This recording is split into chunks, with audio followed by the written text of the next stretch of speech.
2, 3, here we go.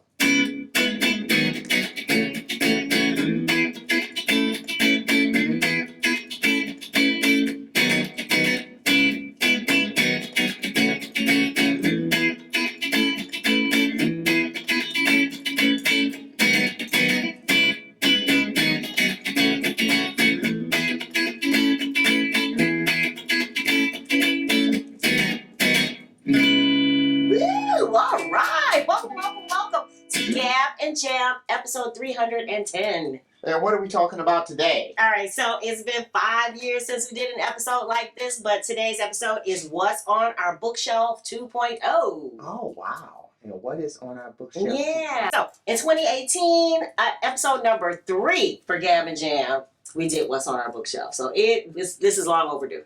Okay, that's good. And cool. Great. And one of the reasons why we do something like this is we are curious about what other people who are in a similar journey, our artistic journey, we're interested in what they read and what you guys read. Yeah. And of course, we're interested in fellow artists or other artists that have inspired us, their lives, you know, sometimes it's historical backfilling, kind of what we talked about with the documentaries. Yeah. But also just to see what their journey is. And some of them are so doggone interesting that their lives are better than fiction. Yeah. I mean, you do find that. But I mean, you know, when we do this thing, it could be anything that could be what inspired you or what's on your books. It could be, you know, I don't know. You could be reading writings of Edgar Allan Poe, or, you know, Ernest Hemingway, or you know, whatever. You know, it could be whatever it is that kind of maybe you draw from that in order to inspire you to write. You know, songs and things like that. So. You know, or even like biographies and things like that, you know, hearing about the lives of other people or other musicians, other famous musicians. That might be, you know, sometimes it could be motivation or kind of let you know that on this kind of quasi-spiritual journey of writing songs, that maybe the way that you write songs isn't just unique to you. That, you know, there are other people, even famous people, who maybe get there the same way that you get there, you know, and so sometimes that can be reassuring. So, anyway.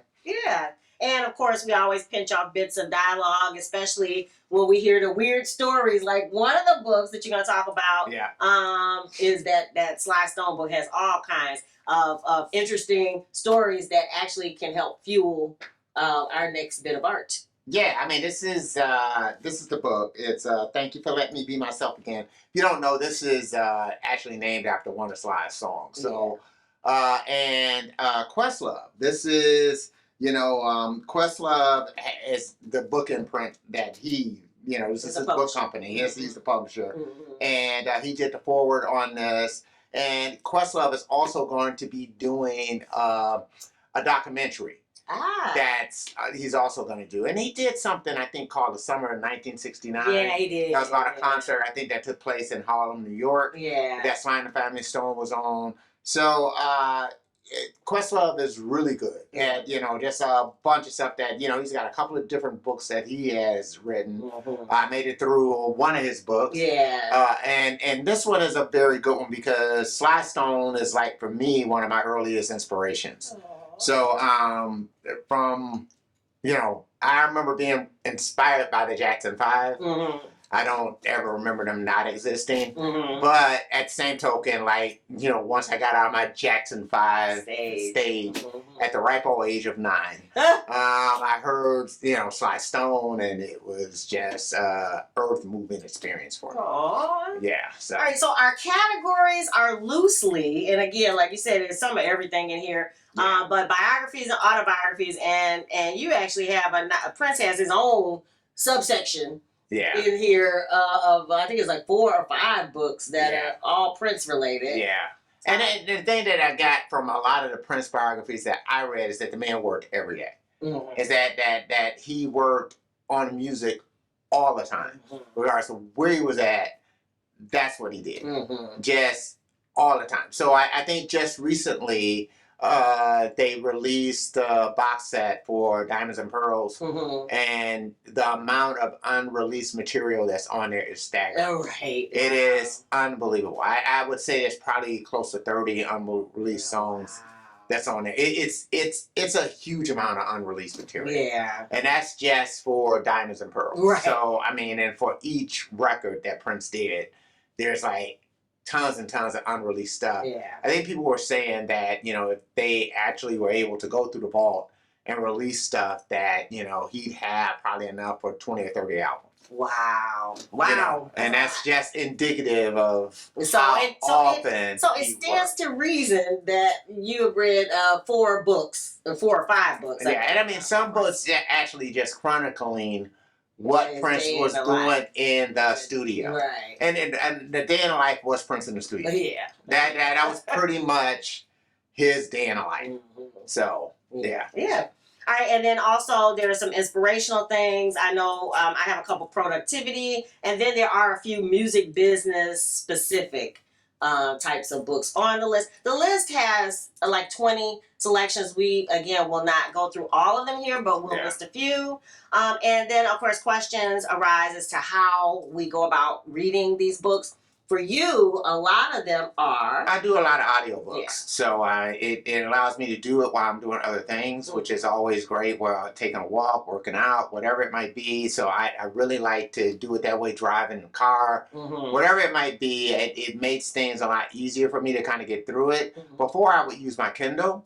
Yeah. That was a good way of doing it because, you know, I could have it and, or, you know, whatever you might be using. Yeah, because it's nice with that because you get to go between the laptop, the iPad, and the phone. Well, it's the same thing right there with the Kindle, and it's the same thing for like audiobooks. Okay. It's like I can go through. Yeah. So regardless of what form of media I have with me, I can always have that book with me. Yeah, I like which is pretty good. You know, it's the same thing. I kind of discovered doing that like when we would take trips. Yeah. You know, getting on an airplane, you can just listen to a book.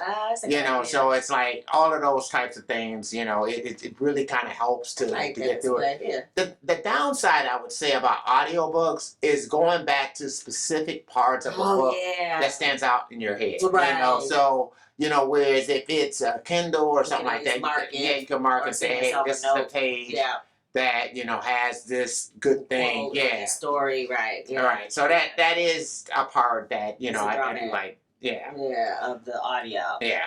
And then, of course, paperback and hardcover. I know for me, there's something about the paperback. I know it's antiquated, you know, actually having the physical book. Yeah. And then some of them, like, and not on this list, but on our last list, that I was telling you guys, I did both. I have the paperback, and then I'll have the digital, like for Bird by Bird. I love that book so much that I have it multiple forms. So, and I've read it multiple times. So yeah. Yeah. So yeah, this is a non-sponsored post. I feel the need to say that because we are sharing so many resources, and we will actually share links to them, but we don't get any money if you buy through any of the links. It just takes you to where you can purchase it. Yeah, and you know, and I guess I just have so like mad respect for Questlove. And so I mean, and for him to put together this book. So this book is you know, an autobiography. So Sly Stone, you know, wrote this book. Of course, he had a ghostwriter. But, you know, and you can tell when you go through this book that it's written in his voice. Okay. You know, what you don't necessarily get is like, you know, hey, what did you do for the production of song X or song Y or something like that? That's not there. And I don't think Sly really remembers that. You know, I mean, I didn't get that. I mean, he kind of understands conceptually or, you know, remembers conceptually why he came up with the band, conceptually why he came up with certain songs, you know, and things like that. And that's really kind of cool to hear, too. You know, that in his head, he had this thing of this integrated, you know, meaning racially integrated band and also integrated as far as...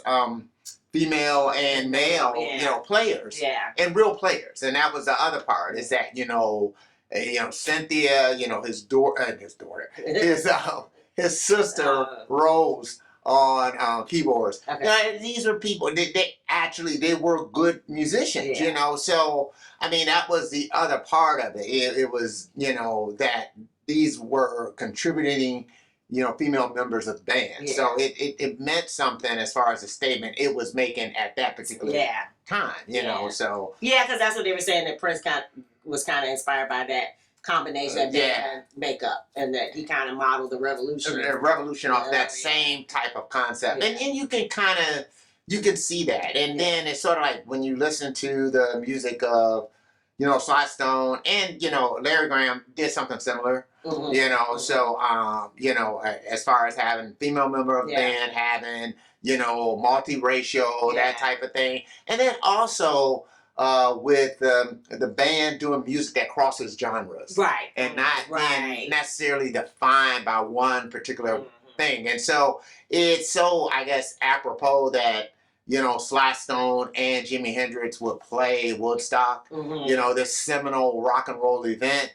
And they both made an impact in completely different ways. What do you mean?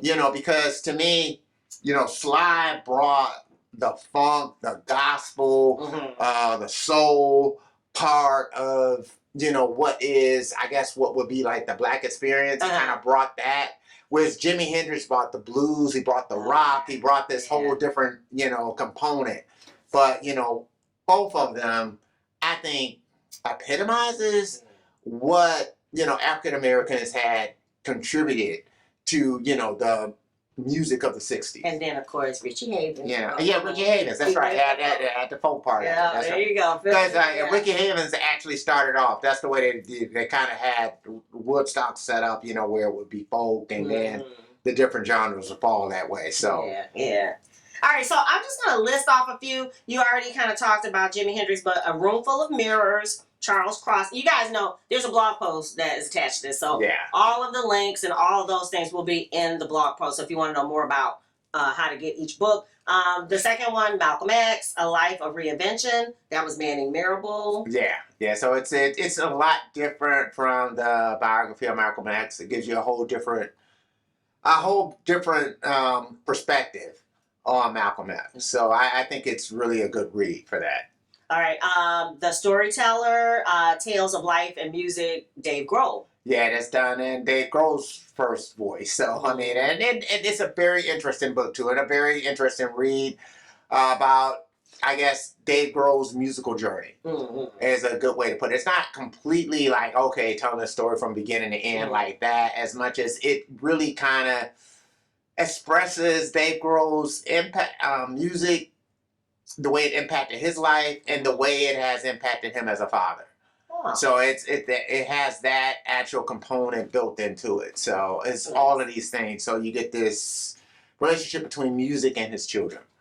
So. And then the next one, you mentioned Questlove, but Music is History. Yeah, that's a very, very deep book, because you kind of get to hear about Questlove talking about all his musical experiences, along with, what he did with the Roots, what he did with D'Angelo, things like that, and how all of these things, I guess, impacted him, from him hearing a lot of these older songs from, like, his parents, growing up with that, growing up with Prince, and the impact that Prince had on him. And it's always so weird to me, the different musicians that I know, or, I'm not saying I know Questlove, but, or heard of, and them being influenced by Prince, and how the influences show up in what they do, and how it's always kind of different. That's the nice part about it. So and it shows how we're so different as people. Right. And that Prince's, I guess, music vocabulary or musical repertoire was just so vast that it can just impact so many different people in so many different ways. Yeah, I like that. All right, the next one is Eruption, Conversations with Eddie Van Halen. Yeah, I really like this whole thing of actually exploring the minds of geniuses, whether it's Prince, whether it's Eddie Van Halen, Jimi Hendrix, or Sly Stone, and the commonality that you see with them as far as their focus and the way that they see the world in their own way. And Eddie Van Halen was just, we think about him as just a guitar genius, but also, how hard he worked to get that sound, and then how much music was, again, That's all he was. You know, the same thing with Sly. He was drugs and music. You know, I mean, it was the same thing with Jimi Hendrix. He was, I mean, he's a guy who wake up with a guitar, he carried the guitar everywhere he went. Yeah. It's just, you know, it was music all the time. Yeah. Just how focused, how hyper focused these individuals, you know, were. It's just unbelievable. All right, the next one is a music business one. Major labels, a history of popular music in several genres. Yeah, so that's, you know, I still feel like genres are necessary. A lot of times as musicians, they feel like handcuffs. But they are necessary from a business perspective because you need to be able to categorize things in order to sell them. Right. So I do understand that aspect of the music business, but I think a lot of times from an artistic perspective, they are limiting, and you know, you feel like they put you in a box. Right. You know, because sometimes and marketing does that too. You know, so meaning that marketing creates expectations of an artist. Yeah. So, you know, the fact that you did one thing, people expect the next thing. Yeah. And so it's unusual for an artist to get to a point where they can say, what you expect from me is the unexpected. And I'm saying that, you know, Prince was one of those types of artists, but there aren't many. Yeah, we talked about the genre onto themselves. So I'll put a link for that episode, but there are some artists like Prince who... Or just a genre onto themselves where, you know, you don't know what to expect next. And that's okay. You know? That's what you expect from that artist. Right. Is that, you know, and that's the part that makes him interesting, you know. And it's hard to... And I don't... I guess disrespect artists who don't have that, you know, because that is something very, very difficult to do. Yeah. So. Yeah, that's unique. All right, the next one is Anatomy of 55 More Songs, an oral history of top hits that changed pop, rock, and soul. Now, Mark Myers has got he's got a couple of different books. So I discovered Mark Myers when Volume was on Sirius XM. And, you know, the Feedback Show used to have him on, I think, every Thursday or something like that. And he writes, I think, I want to say he writes for the Wall Street Journal, one of those newspapers where he kind of does like the anatomy of a song. And what he does is he finds out, you know, what inspired the song, kind of, you know, the nuts and bolts of what they did in the studio, you know, and then also, you know, the roots, like what other songs inspired that song. So I mean, he goes very deeply into that, and so I used to really enjoy listening to him on Thursday because again, it took a different perspective of dissecting a song. I would never do that. I would never dissect a song like that, and him doing that was just really intriguing to me. All right. The next one is the Thank You for Letting Me Be Myself Again, a memoir, Sly Stone. The next one is Time is Tight, My Life. My Life, Note by Note, Booker T. Jones. Yeah, Booker T. Jones. That was a good one for me because Booker T and MGs, I knew like Green Onions, but I didn't know a lot by Booker T. Nor did I know, you know, like he came up with Maurice White from Earth, Wind & Fire, you know, knew Billy Preston, you know, all these things that when you started, you know, did all the stuff at Stax and you start finding so much more about what these people have done. You know, they played guitar, they played, you know, all these different instruments. Wow. Didn't know this, you know, and that this guy's basically a virtuoso. Wow. Didn't know this about Booker T. So, you know, and you know, later, you know, he started doing stuff with his son. He was putting out records that I found out about and I kind of added to my playlist. Just things I didn't know, you know. I mean, that as we talk about this before, when you sometimes wonder, well, what are these old artists doing?